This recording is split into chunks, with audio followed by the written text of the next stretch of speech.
નમસ્કાર friends, Gujarat jobs YouTube ચેનલમાં આપનું હાર્દિક સ્વાગત છે. વિદ્યાર્થી મિત્રો, અમારી ચેનલ પર સરકારી ભરતીને લઈને તમામ અપડેટ આપવામાં આવે છે. જો તમે અમારી ચેનલ ઉપર નવા હો અને સરકારી ભરતીને તમામ અપડેટ મેળવવા માંગતા હો તો પ્લીઝ અમારી ચેનલને સબસ્ક્રાઇબ તેમજ બાજુમાં આપેલ બેલ આઇકોન પર ક્લિક કરી દેજો, જેનાથી સરકારી ભરતીની અપડેટ આપને મળતી રહેશે. માય ડિયર ફ્રેન્ડ્સ, આજનો ટોપિક છે પોલીસ ભરતીની અંદર એક મહત્વની અપડેટ છે, જે હસમુખ પટેલ સરે આપણને ટ્વીટ કરીને એક માહિતી આપી છે, જે આપણે ચોક્કસ જોવાની રહેશે. બાકી આપણે જે ફોર્મ ભર્યું છે ઓનલાઈન એપ્લાય, એ ફોર્મ રદ પણ થઈ જશે અને આપનું એપ્લાય કરેલું કંઈ કામ પણ નહીં આવે. તો ચાલો જોઈએ.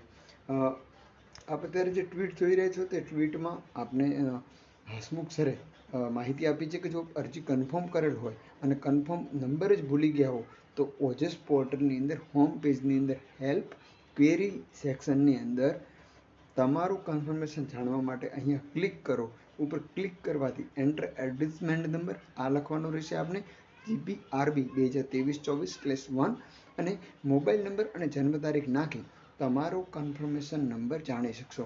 એટલે આપને અરજી કન્ફર્મ ચોક્કસ કરવાની રહેશે. ઘણીવાર લોકો એપ્લાય કરી અને અરજી કન્ફર્મ પણ નથી કરતા, અને કદાચ તમે કન્ફર્મ કરી છે કે કેમ એ આપને હજી સુધી ખ્યાલ નથી. તો હસમુખ સરે સ્ટેપ આપ્યા, સ્ટેપ મુજબ ઓજસ ઉપર હોમ પેજ ઉપર હેલ્પ અને ક્વેરી સેશનમાં જઈ અને તમારું કન્ફર્મેશન જાણવા માટે અહીંયા ક્લિક કરો. તેના પર ક્લિક કરવાથી આપને એડવર્ટાઇઝમેન્ટ નંબર અને મોબાઈલ નંબર જન્મ તારીખ દાખલ કરશો એટલે આપનો કન્ફર્મેશન નંબર આપને મળી જશે, જે આપને ચોક્કસથી સાચવીને રાખવાનો રહેશે. અને જે ફાઇનલ પ્રિન્ટ આપશો એની અંદર પણ કન્ફર્મેશન નંબર આવી જશે. તો વિદ્યાર્થી મિત્રો, આવી પોલીસને લગતી કંઈ પણ અપડેટ હશે તો અમે ચોક્કસથી આપને માહિતગાર કરશું. સરકારી ભરતીની અપડેટ સાથે ફરી મળતા રહીશું. Thank you so much for watching this video. જય હિન્દ.